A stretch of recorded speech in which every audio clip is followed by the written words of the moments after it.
This is the Power Producers Podcast, where we are refining and redefining the sales game. Rule number one is you have to believe in yourself. You're the only one who doesn't think you belong in this appointment. The prospect has already validated your existence by scheduling time with you.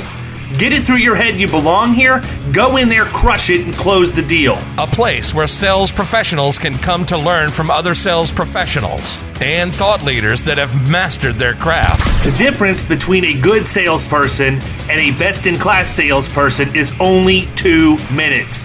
By spending an extra 2 minutes on what you might think is a mundane task in the sales game, you separate yourselves from the pack, you grow your book of business, you close more deals, and you retain your accounts. As well as their peers who are still striving for perfection to achieve their why. I have a wife and 4 kids. Failure is not an option. Real sales professionals, real stories, real results. Are you ready to feel the power? Hey everybody, welcome to the Power Producers Podcast, where we are refining and redefining the sales game. Today we have a workcompologist with us, Mr. Stephen Sedlak from the great state of Illinois. That's right. Thank you. What's going on, man? Nothing, man. Just a cold day here in the Midwest. Nothing new. You ain't kidding, man. It's a cold day here in Florida. I got the 37-degree notification when I fired up my car this morning. I mean, what is that? I know. We're coming down there. We're coming down to Florida in about a month, and I can't wait for it. Oh, we should be good by then. Yeah, that's what my thought is. I'm hoping so, man. I mean, I'm still thawing out from when I was up in St. Louis. We were cold then. We still are cold now. It just snowed. We didn't get the big snowfall like everybody else just got, but we got some, and it's still on the ground a little bit.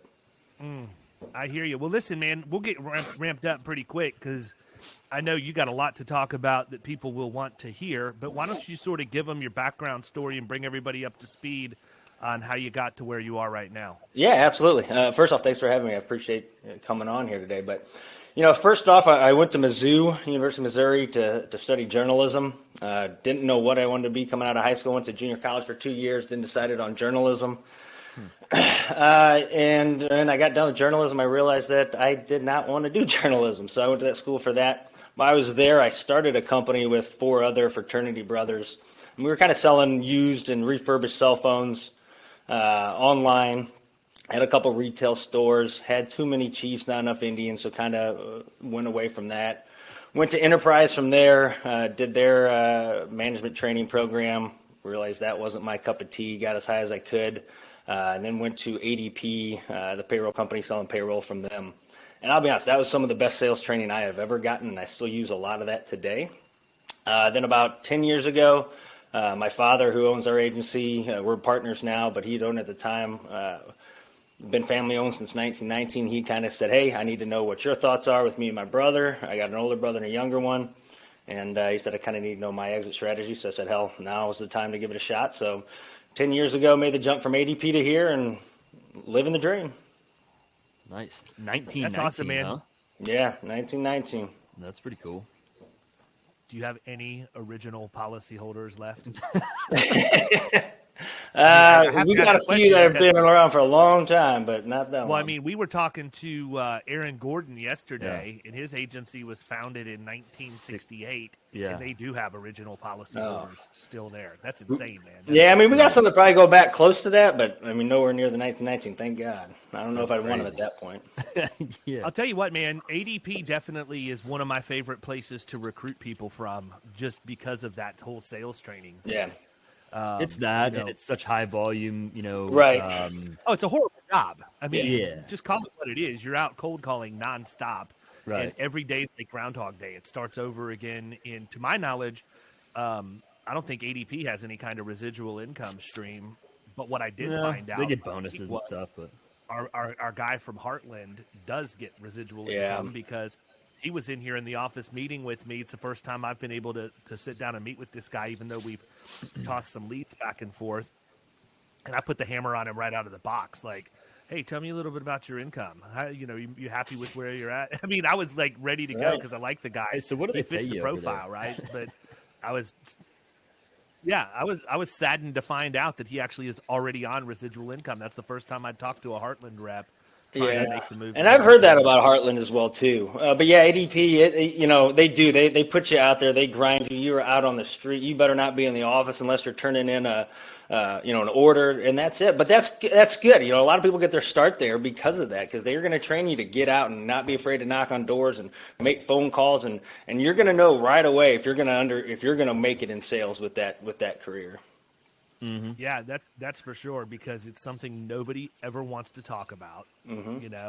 You got to be able to establish some level of a wedge or some credibility really, really quick. And there's not many that you can use. I mean, when it comes to the payroll, it's pretty cut and dry in most instances. Some of them have a little bit, easier reporting process, but it's all in all, for the most part, the same product. Yeah, it is. And you find your ways to kind of, like you said, build a wedge between who they're currently using. Just little things that might not add up a whole lot, but the way you go about your process, and that's the thing. They've always taught me that processes. They have a sales process that if you follow it, you're not going to win them all, but you're going to be successful because they have figured out how to do it.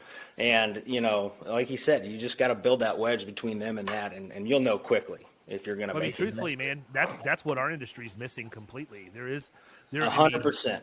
We don't have. We do, but right. And the people in Killing Commercial do. But agencies, by and large, when you walk out the door or walk in the door, there is no proven replicable sales process at all. I guess that's fair, yeah.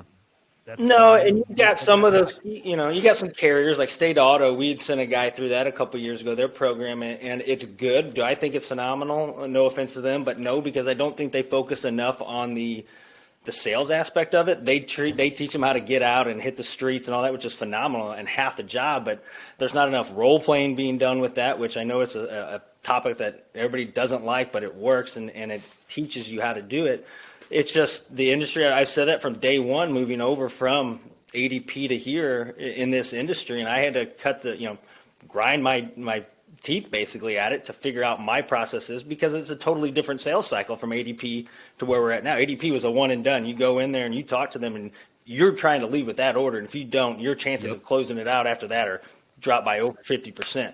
Whereas now it's a completely different process, and it's hard for people, from my understanding, from other people I've known done it, to go from that type of sale to something that's a little more drawn out.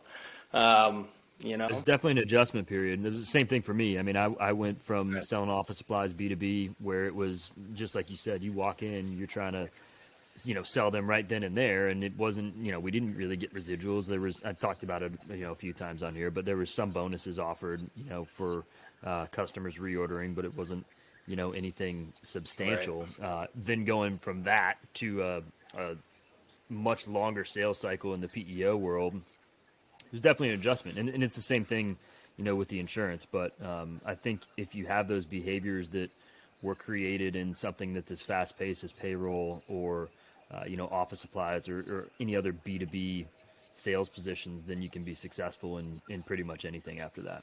Yeah, I think the biggest deal is that you have the ability to go in when you're doing the marketing drop and successfully accomplish that, right? Oh my God! So, dude, it was the best to not have to go to walk in and just do a drop and not have to sell them right on the spot. Dude, this is cake. Right. It was fantastic. Yeah, because I think that if you can be successful doing that, you do have a very high opportunity or high percentage opportunity to close the deal on the first actual meeting.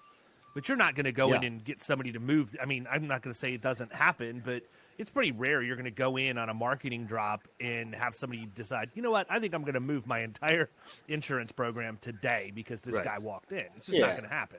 And then you got to question if it's why are they making that choice right away, right? Is this something I really even want because they're saying this? I kind of would throw up the red flags at that point. Yes, exactly. Here's my pre-filled Accords. They're ready for you to go to market on my behalf. I mean, come on, man. Yeah, but I mean, it's interesting. So what did they train you when you were in that world? How well did they train you to overcome objections?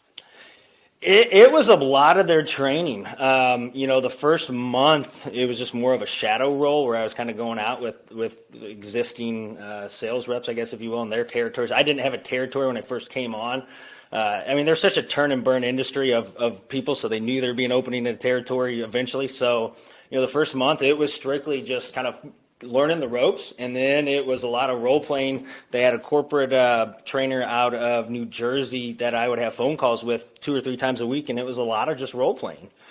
So we would go over those objections, the common objections that they were going to get, that they knew that the sales reps were going to get, and you would just hash them out. And I do that with her twice a week. I do it with my mentor, I guess you could say, or my manager as well too.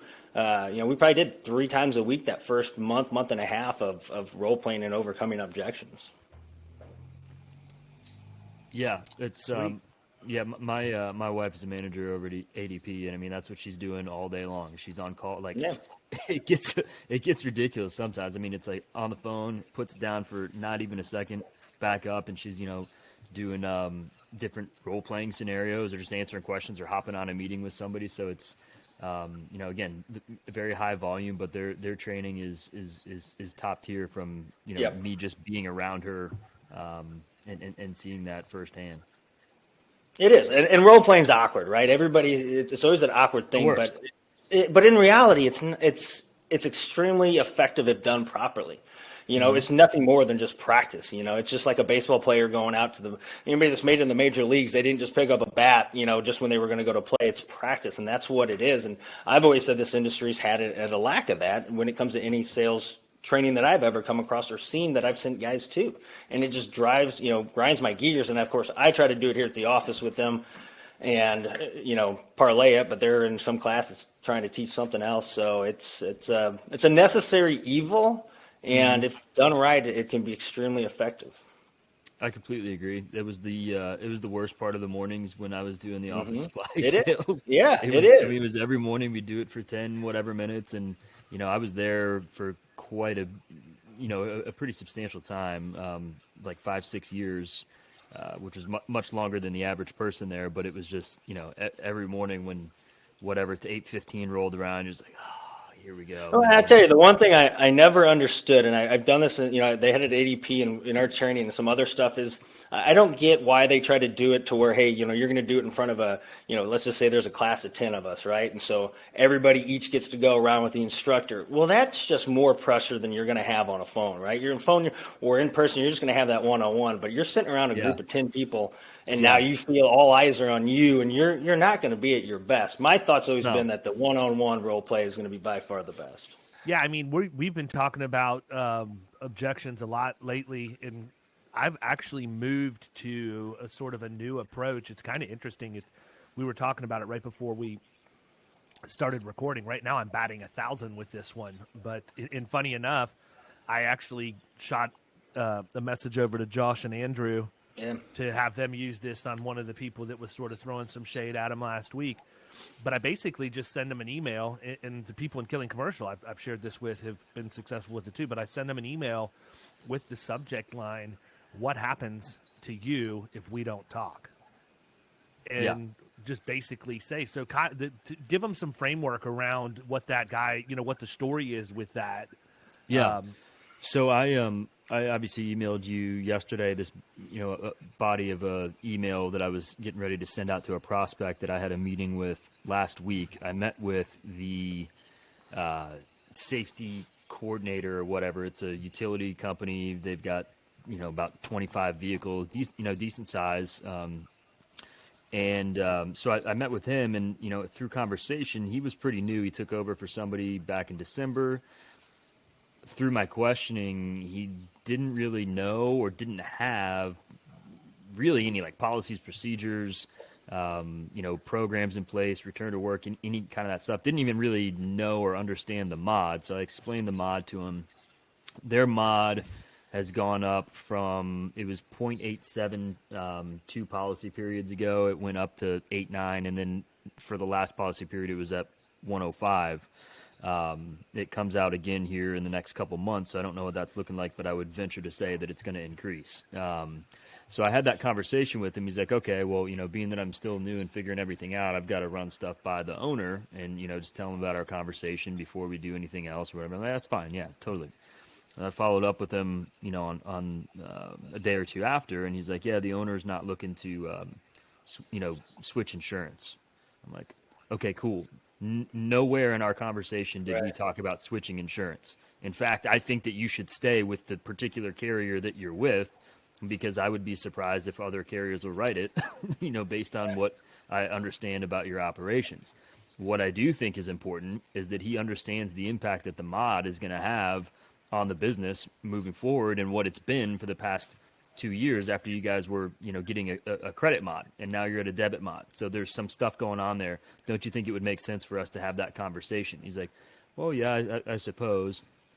Whatever BS response. And I got the guy's email, and so I kind of typed up some things that I wanted to say, sent it to David for just some input, and he said that the body was pretty good, but what we wanted, I think, do here is change the subject line for. I had it at workers' comp mod increase, I think, something close to that, and then his input was change it to what happens to you if we don't talk, which I think is great because it's not I wouldn't say that it's aggressive, but it's in your face, and it just makes like you're going to click on that email. Right. And it's going to, and the first line after that is what's going to happen is you're going to, end up paying more and more each year. And then the rest of the email after that. So I think it's important to have that impactful, not only subject line, but for you've got what? I mean, 30 seconds, not even probably 30 seconds to get somebody's attention, probably less than that. I think 100%. I think email can be effective if you are doing it properly and you're not making it the subject line is just what the body of the email is about, which far too many people do. You have to do something that's going to catch their attention, because that's going to be the one thing that they're going to look at and decide if they're going to click on that email or not. Well, it's funny, man, because the reason why I had mentioned I shared that with Josh Gurnley and Andrew Deering from HM Advisors, but they have a program, a specialty program that's nationwide for truck body and trailer manufacturers. And, the first objection that they got from this one lady at a company they were calling on was, we would prefer to be local. How local can you be? And Josh's response was as local as the cell phone that's in my pocket, which was good. My response would be, I am sitting in front of you. I mean, you're asking me about how local can I be? I don't know. I mean, do you want me to sit on your lap? I can't get any closer to you than I already am. I'm here. But, then it went another direction. And basically they said, we just want to keep the relationship local. So I told them, I said, here's what you need to do. Make the subject line, what happens to you or what happens to your company if you and I don't talk? And basically just give them an email that opens it up and say, here are examples from the last 3 people that initially turned us down for a conversation. And I told them, give them 3 bullets, maybe 2 to 3 sentences each, but give 3 very specific examples where somebody shot you down to stay local, and because that local agent does not have the industry knowledge that you do for that specific niche, they ended up having something negative happen in their business. And so just show them, these are examples of what happened to other people, this could happen to you, and see what happens. You're going to get somebody's attention if you do that at that point, especially, and you're not selling by fear, you're just showing them examples. And I mean, listen, if I have a truck or trailer manufacturer, I'm just going to refer it to those guys. Right. I'm not going to mess with going in and trying to figure out all of the intricacies of it, because I know they have it nailed down, right? I mean, they represent millions of dollars of premium in this class. So it makes all the sense in the world to just, this is not what I need to be doing. Let me send it to them. So it'll be interesting to see what happens, with this one that Kyle sent out this morning, because, again, the mod is continuously going up. This guy needs to figure it out. I mean, number one, I have some concerns about an owner who hires somebody to handle safety and risk management that apparently asked no qualifying questions regarding whether or not this guy was capable of doing his job. Right. It was interesting. I think the other thing is something like that. Yeah. No, to your point about the subject line, I think it also buys you a little bit of length that you can add to the email, Right. Like you're talking about with the bullet points, I think you can afford to do that if you're able to get their attention right off the bat, and it's not just, I'm Kyle with Florida Risk Partners. We do this, and this. Like, right. Like the people who send me emails about VoIP systems 5 times a day, every day. Love VoIP. You know, we actually just brought on or hired a firm to help us with some email marketing. They're based out of St. Louis here, called Sapper Consulting. And they've taught me a lot about email marketing. It was one of those things that I kind of just threw to the side, didn't think it was, because I'm the guy that gets those all day, every day, that I just have set up my junk that they're going to go to spam, or I just immediately delete them. And the way that they construct these emails and the titles and the lines, everything, the types of quality counts that they're getting us in the door with has just been surprising to me, that, you know, just through email and how open these are. Because at that point, they're coming to us, they're open to the conversation. It's not like I'm cold calling them and they're reluctant a little bit, but they're open to it, and it's a different type of thing. Now, you know, we're 3 months in this thing. We've got a few things in the works. We haven't really closed anything with them yet, but we're working on it. We're down the line. But without them, you know, I mean, I'm talking about large, you know, very large pet food manufacturer that's, you know, international, that they got us in the door with. And again, it's because of how they're structuring these emails. Now, we worked with them of how the content we want in there, but the way that they're constructing them in a creative way that brings people to respond has been refreshing, I guess. Nice. Yeah, it's, you know, what kind of open rates do you get? I mean, can you share that? I mean,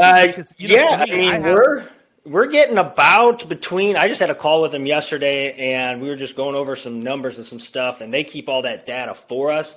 But last we talked yesterday, it was around the 15% open rate on those. Wow, that is insane. Yeah.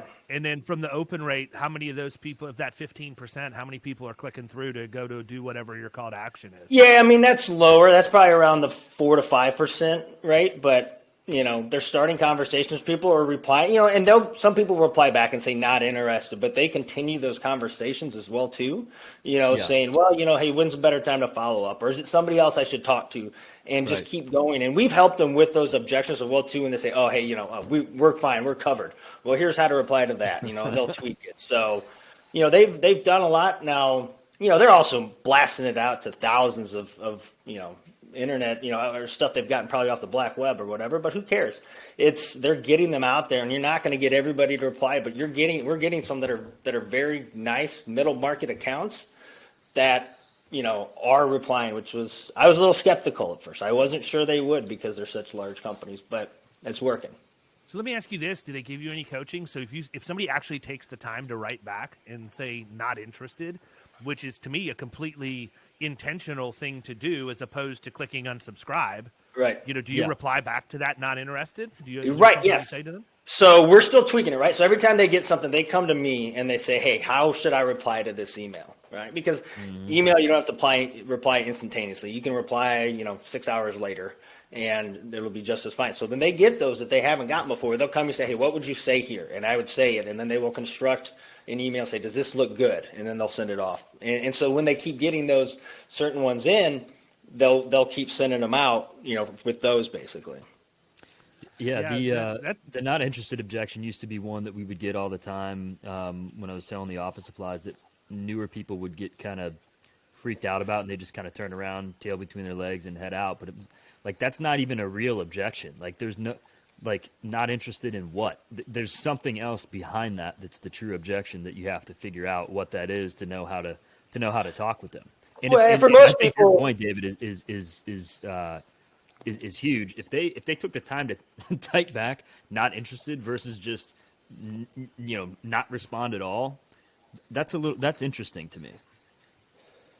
Yeah, I mean, I'd probably write back and say something like, what's it going to take to get you in the game then? I mean, what exactly can I do to pique your interest? I mean, do you want to hear more numbers? Do you want to hear, you know, success stories? What can I possibly do to get you interested? Yeah, I think that's just people's mentality. You know, we get the phone calls, you get them all day, I get them all day, the emails of people. You know, it's like you said before, like we had when we were up here, we were talking about it and how everybody's instinct is to say no right away, you know, no. And I do it too. And it's the fact that it's just, you know, you got so much going on in your plate that it's just natural to say not interested, you know, or I'll go find it if I need you type of thing, you know. But if you can, like you said, if they're taking the time on an email, you know, I get all these all day and I just delete them. You know, I'm done with them, move on. But if they're not interested, guess what? Now they get that conversation going back and forth. Yeah, I mean, I probably would immediately go and pull their mod at that point. And if their mod was higher than 1, I'm saying, I apologize. You're not interested in not paying, 50% more at least than your peer group on your workers' comp insurance. How are you not interested in that? Yeah, and well, see, that's part of it too. If it's either through that or if I'm calling on them too and I know their mod's above 1 and they're saying not interested, what I will do then is I will get up, I will go grab a copy of my book and a little note, and I will mail it to them and say, hey, I appreciate it. If you want to talk in the future, let me know. In the meantime, I know your mod's above a 1. I know we can help. Here's my book. Hopefully this will kind of help you at least get things under control. And that alone, just that has gotten us so many conversations started. People will email me back, call me back, say, hey, let's talk a little bit more. By that book showing up in the mail to them of how to control their mod. And it just proves that, hey, you know what? I'm not here just to sell you some BS. I'm here to tell you of how we can help you. Yeah, I want to talk about your book here in just a second. But, it's interesting to me the way that I approach that, especially if I go pull the mod and the mod is above 1. I'm going to do the math on them, right? So let's just say their mod's above 1. Let's say they have a 1.3 mod, and they're on a manual premiums $100,000, so they're paying $130,000.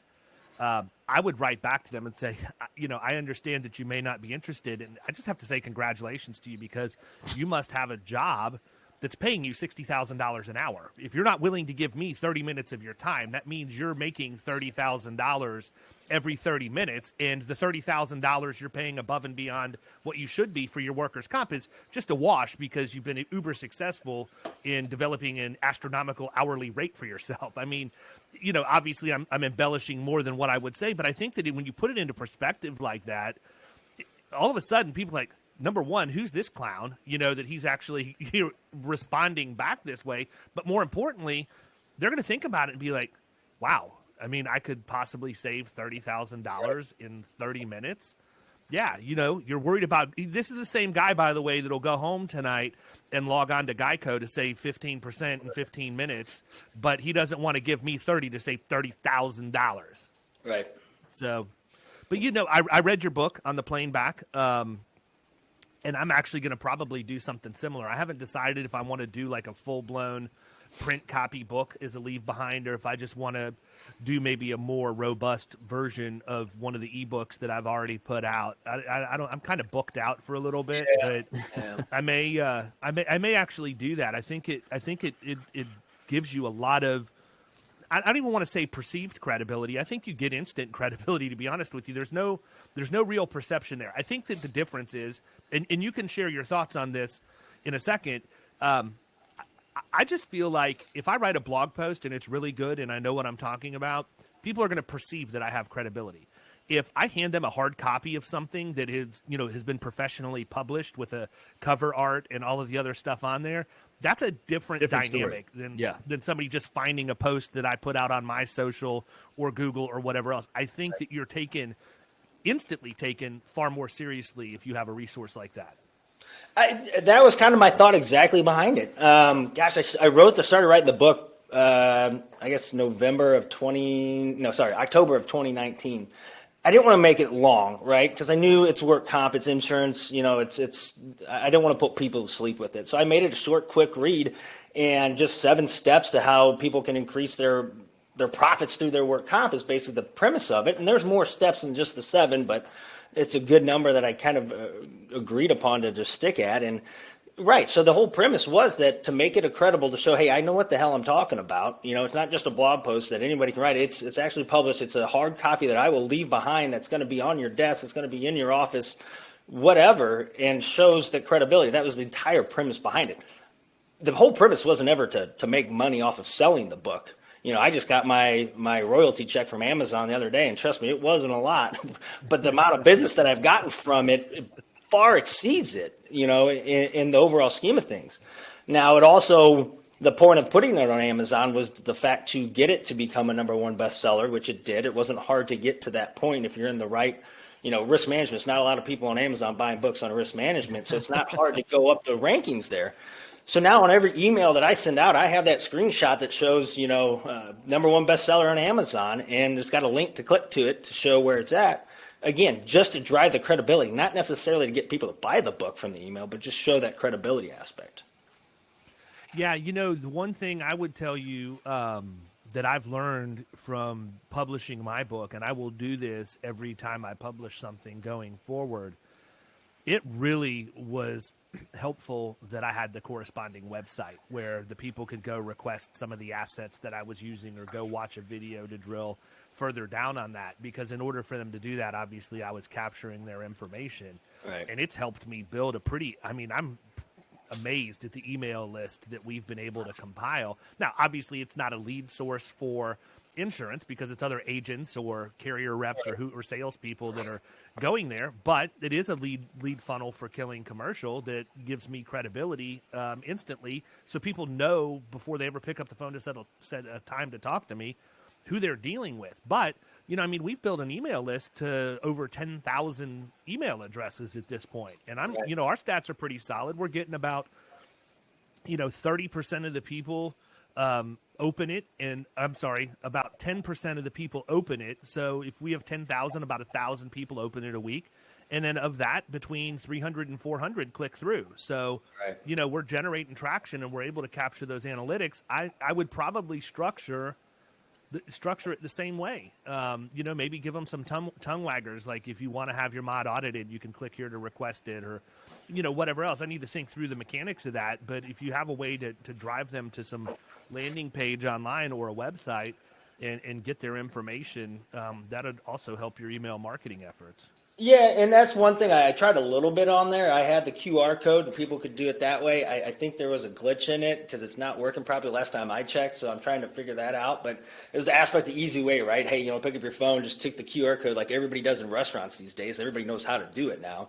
I hate that, by the way. Absolutely hate that. Actually, my mother-in-law, I had to show her how to do it last night. She had no idea how to do it. But whatever, we were at the dinner and she got it through. But that was the thing, right? So now they can click on it and it's going to drive them directly to where I'm at. Curiosity alone is going to drive most people to do that anyway, right? They're just going to see what it's all about. Absolutely. So how did you get settled on work comp? I mean, you're a work compologist. Yeah, right. And so that whole process, the reason why I chose that was just a little bit different, as well, too, because people ask, well, what the hell is a work compologist, right? So, the whole premise was that we're going to, dive deeper into your work comp and figure out where we can make it more profitable for you. The way I got into it and started leading it was we're part of Keystone Insurance Group, and they have they got a relationship with Institute of Work Comp Professionals, and a couple guys in there had raved about it. So I started talking to them and went to a class out in Indiana to get the Certified Work Comp Advisor designation, and just really took off with it from there. And I've talked to those guys a bunch of times, Preston and Kevin over there, and they're easy to lean on, they're easy to ask ideas off of, and just kind of make sure that you're in the right way. I mean, literally when I was in this class, and I mean, it all just clicked basically, right? When I was sitting there, the fact that it is really the one policy that everybody has the most control over, but is the most overlooked policy, because most agents just assume it is what it is. The rates are the rates. All you need is payroll. I mean, I just went up against somebody.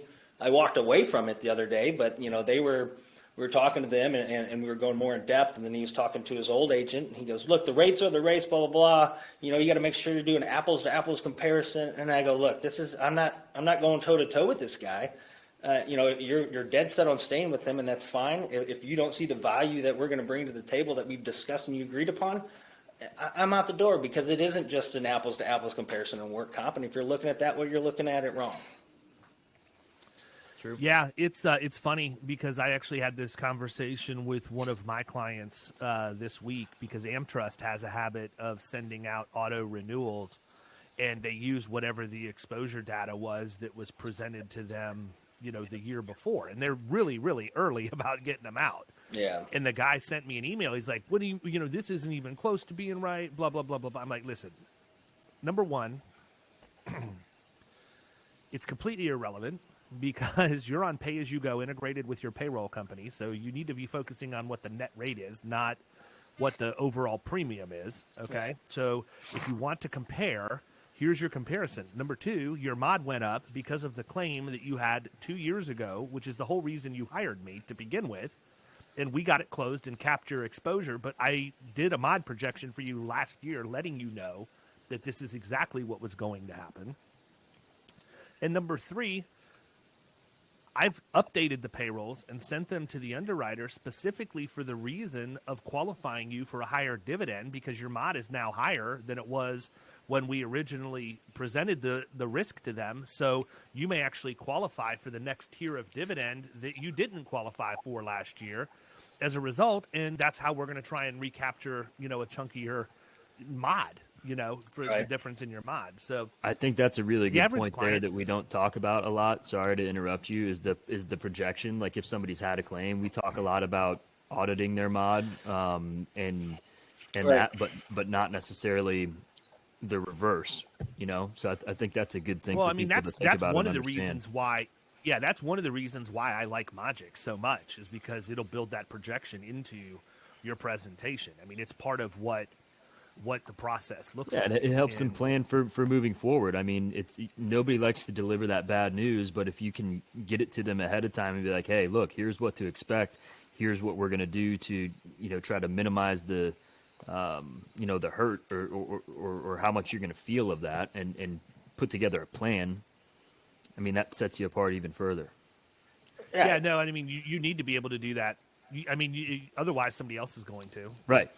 Yeah, I think you got to set those expectations. I know everybody who says that, set the expectations, but I think it's no more truer in this industry when it comes to work comp than anything else, because, right, you might take over an account that, their mods, let's just say a 0.9 now, or let's just say they're a 1.1, right? And you talked about, hey, we're going to help you lower your mod.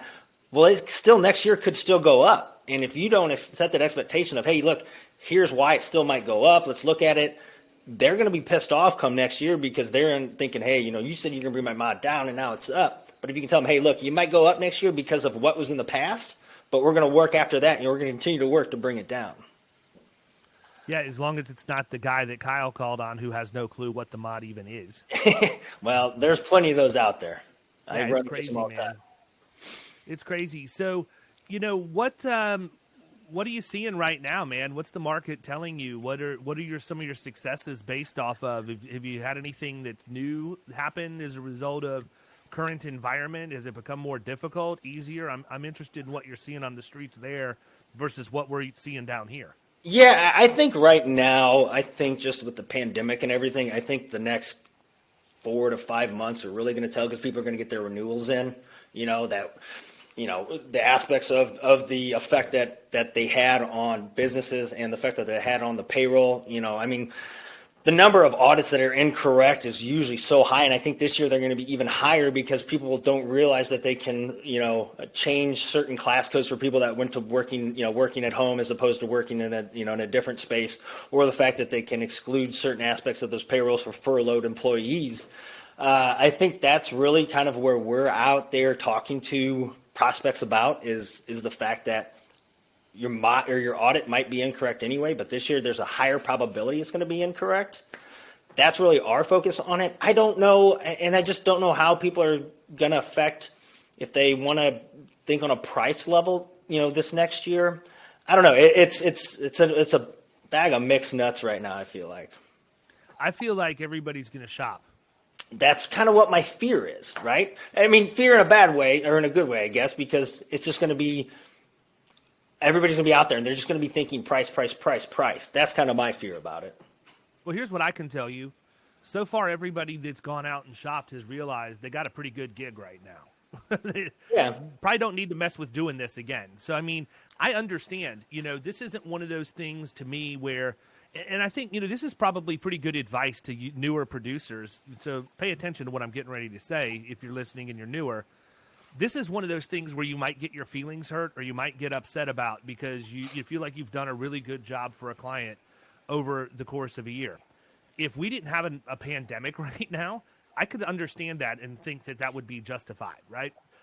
You have to realize something. Literally, I think 100% of the people are going to just weigh their options. And, that's our job. We need to be out in front of that. And we need to go back and re-educate people about what that looks like. That's why, for me, if you go to Florida Risk's website, my 4 blog posts that I did, one per week for the month of January, all revolved around educating people on how you buy insurance. We talked about broker selection, we talked about market assignment, we talked about RFP, and we talked about the agent of record letter. And the reason why I did that is because there's a lot of people that are going out to shop right now that have never been explained what all of those things are. And my hope was maybe somebody happens to stumble on my article that's looking to do, RFP or market assignment or just put it out for bid, period. Maybe I can get them convinced that broker selection is the absolute best way to do it, and they understand the AOR as the mechanism to make that work. And, I think that part of, we do a really bad job. We get really good at educating our clients on technical things regarding insurance and claims and all of that stuff. Where we fall, I think a lot of times, and I can't speak for your agency, I can speak for mine, we don't educate them really well on processes. Like, this is the process of buying insurance. 100%. Think about another one. Claims, right?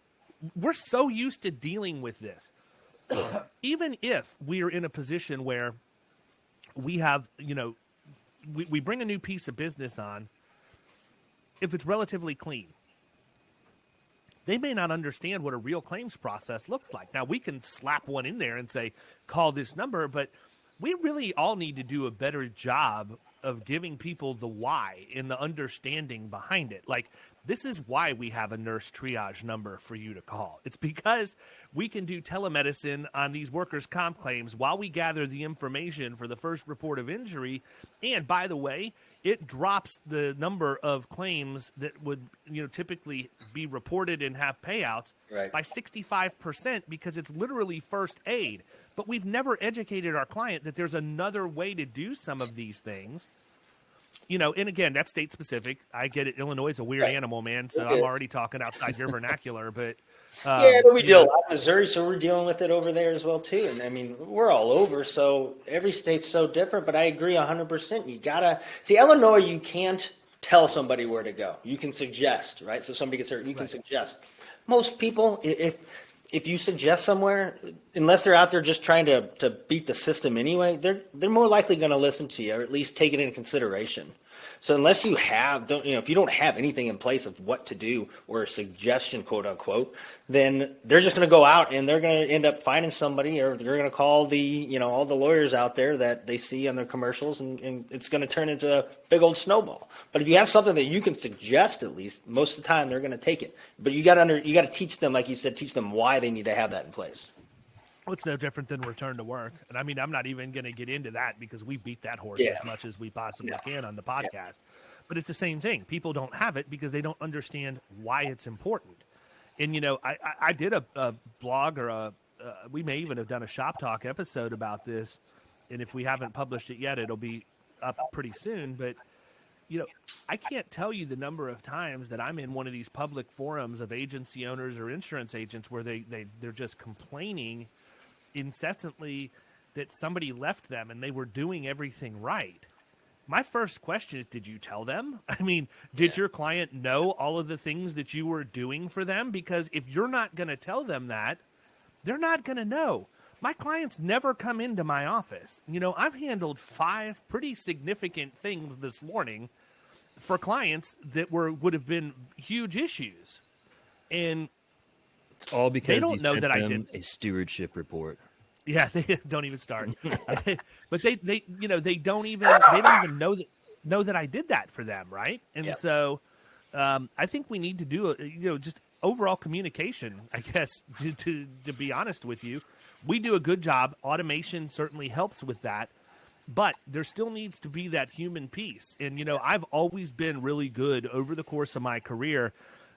Even when I admittedly do it just from memory, I'm always talking to my large accounts at least once a month, and that might not sound like a lot, but that really is. If you're asking a CFO to yak on the phone with you for 10 or 15 minutes, they typically don't have it, but I always do it. And I want them to tell me, no, hey, look, everything's good. I appreciate you calling to check in. That's it. That's fine. I've accomplished my mission if that's how the conversation goes. Or you may find out that there's something going on just through conversation that you weren't going to be told about otherwise. Right. I'm amazed how many, middle market accounts or larger accounts that I call on or that we call on that, they say they only talk to their broker once, maybe twice a year. I'm just amazed that some agents do that. I'm the same way. We love servicing the hell out of them, as we say, right? We'll service you till you basically tell us not to. And we're going to call them. We're going to stop in if we're in the area, if they got a moment, just something, just to stay in front of them, talk to them for a second, tell them what we're doing type of thing. Yeah, my favorite thing, when I walk into a middle market account that I know is not being serviced at all, and I can tell because of the condition of the loss runs or the mod, I will ask every single time when I walk into the conference room, hey, out of curiosity, is your risk manager going to join us today? They don't have a risk manager. Yeah. Well, what about your safety guy? We don't have that. We got Billy. He does toolbox talks every now and again when he gets around to it. But my point is, I want them to understand they're paying enough in commissions to an agency that there should be resources there. Even if you don't have a full-time risk manager, you should have some level of outsourced risk management provided as part of the value proposition from the firm that is earning all of this money.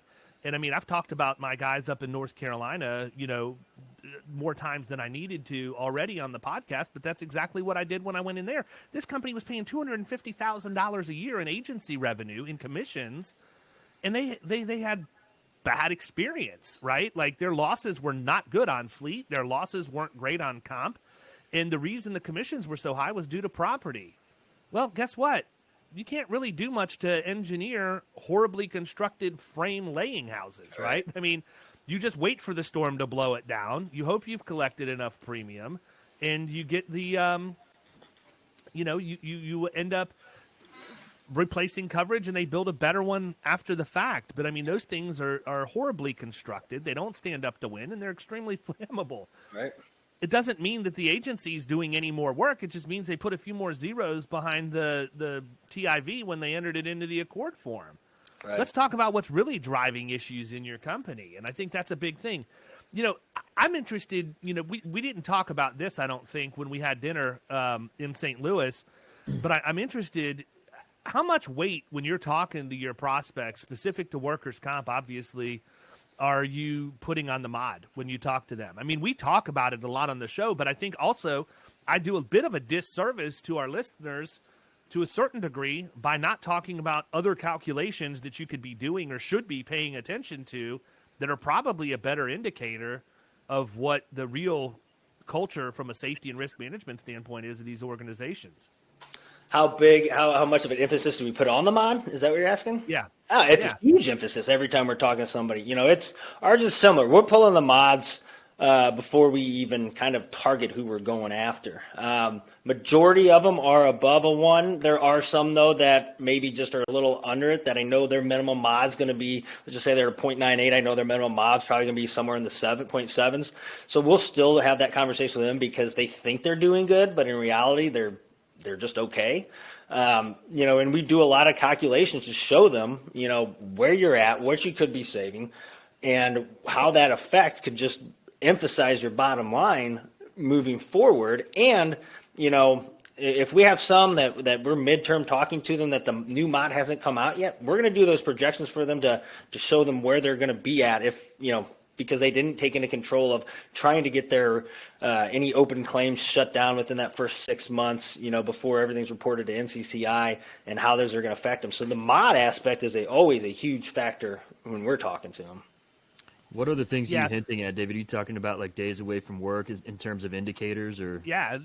No, I mean, we did a shop talk episode on this, and the whole reason I was up there was to deal with a buddy of mine who had a GC or a construction company that's one of his clients, and the mod went up to a 1.11, and he wasn't able to qualify for jobs anymore because of the mod. And so I just basically I gave them the strategy. I said, here's what I would do. This is a huge account. It's a long-standing relationship in the agency, and it was costing them a few $1 million a year in lost revenue because they couldn't qualify based on the mod. So they sent me over the mod worksheet, the loss runs, the payroll audits, and everything, and the mod was right. So I went in and we spent probably 2-3 hours that one morning when I was up there, just starting to slice and dice everything. So I go through the loss runs and I look at them, and I ask them about the one claim that was really driving this. It was over $200,000, and I mean, these guys had credit mods for years. This was the one blip in the radar, and basically it was a cleaning lady. It wasn't anybody that was on a construction site. It was a lady who's there to clean the office, and they had some roof damage that allowed rain to get in, and it made the subfloor upstairs soft, and they told her, do not go upstairs. It was blocked off. You have no reason to be up there. There's damage. You could get hurt if you go up there. So guess what? The lady goes up there, and she falls through the floor in the ceiling below, and ends up fracturing her arm. So $200,000 later, and it's costing them a lot of money, not only just in increased premium, but also in opportunity costs for not being able to qualify. Which is my first argument. Yeah, absolutely. So, so the first thing was, let's look at this. Let's look at this lady. So we go to the state database and find out she had 4 prior comp claims. How'd she get hired? Right? I said, you're going to have to address this first. She slipped through the cracks. You learned a valuable lesson from this going forward. You have it in place that you're going to do more thorough background checks, including workers' comp claims on anybody that you hire going forward. And, you're going to admit she was a mistake that we hired. However, she's not anybody that would ever be on your job site. Then we ran the DART rate. DART rate was way better than any other construction company in their peer group in their state. And then the third thing I did was I took a picture of the bottom of the experience mod worksheet where it clearly says this is only to be used for ratings purposes and rate setting, not for safety scoring and the purposes of awarding bids or whatever the exact language is. And basically said you need to reach out to, number one, you don't reach out to the certificate monitoring place. These people, are lucky if they even can order their coffee right at Starbucks in the morning. Right? They're box checkers. I'm sure they're great people, great family people, whatever. But they suck. Okay? I don't like them. They don't understand insurance. You can't have an educated conversation with them. All they care about is the box checked or not? Yep. And when the box is not checked, you're going to be dealing with hell on earth until you figure out who you need to talk to. So your conversation needs to be with whoever the person is that hired that group. And that's typically the risk management department at the company that you're trying to do work for. So I said, you got to find out who the risk management person is there. You're telling me that the CEO of your client has a great relationship with these people. Should not be difficult to get a meeting set up. And then you just need to lay everything out as it is, right? You need to lay it out and make sure that they understand that, number one, this was a fluke. We admit we should never have hired her, but she's a cleaning lady, never would be on your job site. Number 2, had 4 prior work comp claims, so obviously there's some suspicion there as to whether or not, I would hate to think you would fall through a ceiling intentionally, but who knows? Stranger things have happened, I'm sure. And my biggest question is, look, NCCI is flat out telling you don't do this, and you're doing it. Why? That's the biggest mishap or misconception I have is that we had this conversation. It shows it right at the bottom of every mod sheet or mod report sheet is that it says that only for rating purposes only. And in this instance, where something that has nothing to do, just one outlier is now going to disqualify probably a very good contractor from doing that. That's where the shame is. You need to be out there. These companies, these GCs that are requiring that, you need to be. If you really want to do it, request the loss runs. Take a look at that and kind of dissect them a little bit. Now I know that's more time. In at least 5 years, right? Don't go for 3. Right. That's the problem with the mod. You don't know what the bookends look like. You don't know what's happening in the current year, and you don't know what looks like in the one that fell off. Give me at least 5. I actually, on a larger account, if I can get 10 years, I prefer to do that and put it in Excel. Right. Show a broader viewpoint, and those loss runs are going to tell you way more than a mod will ever tell you. It's going to tell you what kind of safety protocols they have in place. If they're going to see on that mod sheet or on their loss runs that it's a constant, the same claim happening again, then you're going to know that's a non-safe company that really doesn't take safety precaution. But the mod, one bad claim out of nowhere, they happen all the time, right? It's just an accident. But to throw a company out, that's just – I gripe at that all the time because it's the biggest BS out there. Well, and I think the thing is that's where the average agent stops, right? Hey, we're going to have to really work hard to get that mod down, and I feel like you're doing a lot of the right things right now.